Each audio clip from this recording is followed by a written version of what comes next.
네, 오늘 전반적인 시장 상황이 좋지는 않았습니다. 오늘 시장 상황이 좋지 않은 이유를 약 세 가지 정도로 한번 꼽아볼 수 있겠는데요. 첫 번째, 오늘 경기 지표가 하나 발표된 게 있죠. 제조업 지수인데요. 이 제조업 지수가 예상치는 약 29포인트 정도로 예상이 됐는데 18.3포인트 정도가 나왔습니다. 생각보다 많이 예상치를 하회한 거예요. 예상치를 많이 하회해서 제조업 경기가 생각보다 많이 회복되지 못하고 있음을 우리가 생각해 볼 수 있는데요. 이 부분이 아마 시장에는 가장 크게 영향을 미치지 않았을까 합니다. 그리고 두 번째는 이제 아프가니스탄에서 철수하기 위해서 추가 병력 투입에 대한 이야기가 있었는데요. 결과적으로 아프가니스탄은 저희가 뭐 어제 오늘 있었던 일은 아니죠. 하지만 이제 결과적으로 미국이 아프가니스탄에서 철수를 결정했고, 철수하는 과정에서마저도 원활하지 않기 때문에 병력을 파견해야 되는 상황. 그리고 여기에 대해서는 경제적인 측면으로 봤을 때는 어찌됐던 불안 요소로 작용하고 있는 듯 보입니다. 그리고 세 번째는 중국 자국 내수 제재 상황이 좀 심각합니다.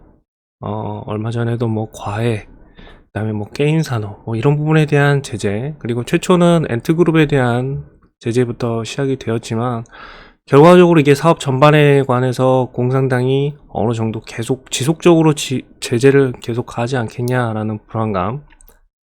또한 7월 소비자 지수하고 판매자 지수가 생각보다 낮게 나온 점들이 아무래도 앞으로 시장 상황이 나빠질 거라고 예상들을 많이 하는 것 같습니다. 그래서 이 부분이 지수에도 어느 정도 확인할 수 있는데요. MSCI 지수를 살펴보면 그나마 미국 지수는 과거에 비해서 계속 상승하는 추세로 지금 유지가 되고 있는데, 차트를 보시면 아시겠지만 2월 중순을 기점으로 해서 지속적으로 하락하고 있는 아시아 관련 MSCI 지수를 보실 수 있을 겁니다. 이 세 가지 측면을 봤을 때 앞으로 중국이 계속적으로 제재를 가하지 않을까, 그리고 중국에 대한 비전이 좀 더 늦게 회복이 된다고 하면 우리가 시장 상황이 중국 내수만의 문제는 아니죠. 다른 국가들에도 이게 파급이 될 수 있기 때문에 그런 부분을 좀 고려한 것 같습니다. 자, 다음 소식입니다. 블룸버그에서 전한 소식인데요. 구글과 페이스북이 일본과 동남아 그리고 미국을 연결하는 새로운 케이블을 구축한다는 내용입니다. 전반적인 내용을 한번 살펴보면요. 이 프로젝트의 이름은 비프로스트 앤드 에코라는 네임으로 이제 진행되는데, 페이스북 같은 경우는 비프로스트 프로젝트와 에코 프로젝트를 함께 진행을 합니다.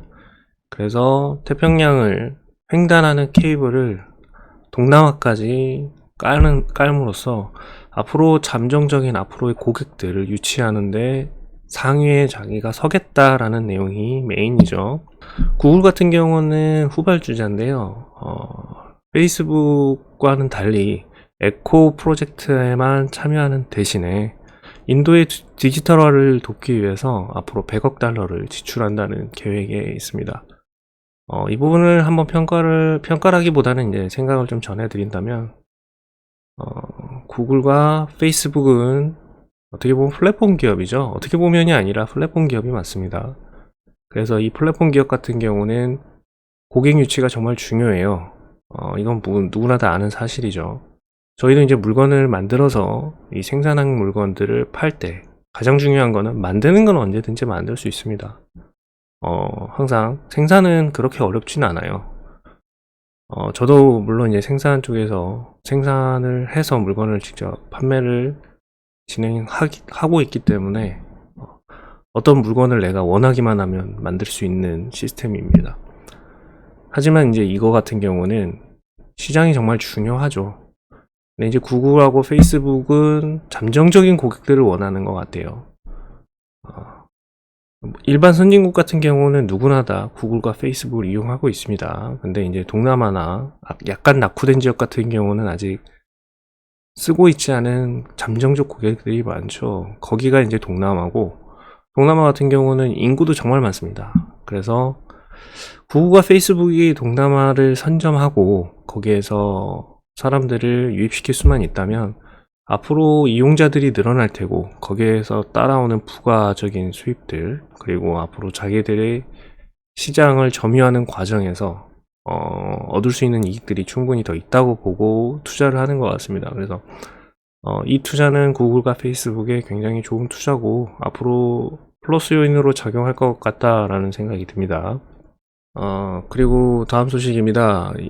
이 내용이 어제 테슬라의 가장 큰 하락을 불러온 것 같아요. 제가 실시간으로 체크했던 부분인데, 이 소식이 알려진 이후에 갑자기 풀이장에서 이 소식이 알려졌으니까요. 풀이장에서 한 2% 정도 바로 빠지는 모습을 제가 봤거든요. NHTSA에서 테슬라 오토파일럿 관련해서 사고들이 어떻게 일어났는지 뭐 이런 부분들에 대해서 조사를 한다는 내용이었습니다. 이 내용이 알려지자마자 이제 제가 시장에서 빠지는 걸 봤는데, 사실 이 내용을 보고 있으면 좀 뭐랄까요, 답답하다고 해야 되나? 왜 그러냐면 여기 관련 기사를 아마 찾아보시면 이 내용은 3월에도 이미 나왔던 내용이고요. 그리고 여기 보시면 4월에도 이러한 기사가 이미 떴습니다. 물론 수치가 그때는 뭐 27건이지만 결과적으로 내용은 같아요. NHTS에서 이 부분을 조사할 거다, 그리고 조사하고 있다. 그래서 이거를 계속해서 지금, 그 다음에 6월에도 이 기사가 이렇게 나와 있는데, 3월, 4월, 6월, 당장 찾아본 것만 해도 이렇다고 하면 더 많은 내용들이 아마 계속적으로 진행될 것으로, 되었던 것으로 생각이 됩니다. 새로운 사실도 아닌 일들로 시장들이 정말로 이거를 그대로 다시 반영하고 있다는 거. 물론 이게 전부는 아니죠. 앞에서 말씀드렸다시피 전반적인 시장이 다 하락을 했고, 이 부분은 전반적으로 앞으로 제조업 지수가 나쁘게 나왔다는 것, 중국이 앞으로 좀 더 힘들어질 거라는 것, 중국 시장이 앞으로 힘들어질 거라는 것, 이런 부분이 포함되어 있기 때문에 뭐 테슬라가 이걸로 떨어졌다라는 게 아니라, 테슬라가 좀 다른 기업보다 좀 많이 떨어진 거는 아마 이 오토파일럿 관련 조사가 나오자마자 좀 2% 프리장에서 하락한 부분이 있기 때문에 아마 이게 아무래도 영향을 끼치지 않았겠느냐라는 생각은 듭니다. 하지만 이거는 주기적으로 나왔던 기사인데, 이게 또 시장이 이렇게 반응한다는 것 자체가 사실 좀 이해는 안 되긴 하지만, 저희는 이제 알고 있지 않습니까? 얘네들도 이러나 보구나. 이제 잘 모르시는 분들 같은 경우는, 엄청난 악재야, 이러면서 이제 던질 수 있겠지만, 뭐 좀 아시는 분들은, 그리고 이제 테슬라를 정말 많이 알고 있는 우리 분들 같은 경우는 뭐 크게 흔들리지는 않을 것이라고 생각을 합니다. 자, 그리고 테슬라 관련 다음 기사 하나 소개해 드리겠습니다. 테슬라 기가 텍사스에 화물이 하나 도착했죠. 그래서 이제 사실 이 화물 같은 경우는 기가 텍사스에 보면 기가 프레스에 전후를 프레스하는 부분 같은 경우는 이미 도착을 해서 세팅이 되어 있는 상태여서 정확하게 이제 이 화물이 어떤 건지라고는 설명이 나와 있지는 않지만 아마 기가 프레스의 일부 부품일 거다라고 이제 예상을 하고 있어요. 이 기사에서 저희가 이제 판단할 수 있는 거는, 기가 텍사스가 조만간 좀 빠르게 오픈하지는 않겠냐 라는 예측을 할 수 있는 기사고, 저희가 이제 기가 텍사스를 이야기하면 항상 같이 생각해 볼 수 있는 게 이제 기가 베를린이죠. 엊그제 기사였나요? 금요일쯤의 기사였던 걸로 알고 있는데, 아르민 라세트 기독교 민주연합 총재가 일론 머스크의 베를린 공장에 방문해서 일론 머스크와 대담을 나눈 이야기가 있습니다. 거기서 이제 일론 머스크가 기자의 물음에 이렇게 답하죠. 언제 오픈할 것 같냐면, 자기는 10월에 할 것 같다라는 이야기를 해서 아르민 라세트가 깜짝 놀라는 뭐 이런 영상이 있는데, 기가 텍사스는 좀 조만간 오픈한다라는 아까 좀 전에 그런 사실에 빗대어서 베를린은 좀 걸리지 않겠냐라는 생각이 드는 이유가, 근데 왜 여기서 일론 머스크가 10월을 이야기했을까라고 이제 제가 생각을 좀 해봤어요. 네, 이제 독일이 지금 선거가 9월 26일에 있습니다. 9월 26일에 있죠. 그리고 지금 정당 지지율, 독일 내 정당 지지율 상황을 보면요, 생각보다 기독민주연합이 압도적이지는 못해요. 현재 메르켈 총리가 당적을 두고 있는 게 기독민주연합인데, 최근까지만 해도 일당도 아니었습니다. 일당이 녹색당이었죠. 녹색당은 당명만 들어보셔도 아시겠지만, 친환경 단체 정당, 이런 느낌이라고 보시면 됩니다. 전체 정당의 약 10%를 현재 차지하고 있는데, 이 당의 지지가 생각보다 높습니다. 최근에는 다시 이 당으로 밀린 이유는 이제 안나레나 베어복이라는 이 당수가 1980년생인데 두 가지가 걸렸어요. 어떤 내용이냐면, 일단 첫 번째 탈세입니다. 고의적이지 않았던, 잘 몰랐지만 이제 아무튼 탈세 관련해서 하나의 문제점이 생겼고, 두 번째는 이제 논문에 대한 표절 내용이 이제 두 가지가 문제가 되어서 당 지지율이 좀 빠지긴 했지만 이 녹색당이 여전히 약 20% 지지를 얻고 있습니다. 그래서 기독민주연합이 사실상 독점적이지는 못해요. 그래서 이제 아르민 라세트가 입장에서는 당을 성공으로 이끌기 위해서 제일 중요한 게, 이 녹색당이 갖고 있는 이미지가 친환경 이미지지 않습니까? 아르민 라세트 같은 경우는 희석시키는 게 필요할 거예요, 정책적으로. 그래서 녹색당의 그 친환경 이미지를 본인한테 좀 끌어오기 위해서 기가 베를린을 방문하지 않았겠느냐. 거기서 이제 일론 머스크가 던진 말인 거죠. 너네들 9월 26일 날 선거지. 선거 끝나면 우리 오픈하게 해줘. 이런 내용입니다. 그 전까지는 너네들 노동조합의 지지율을 받아야 되잖아요. 저희가 이제 선거할 때.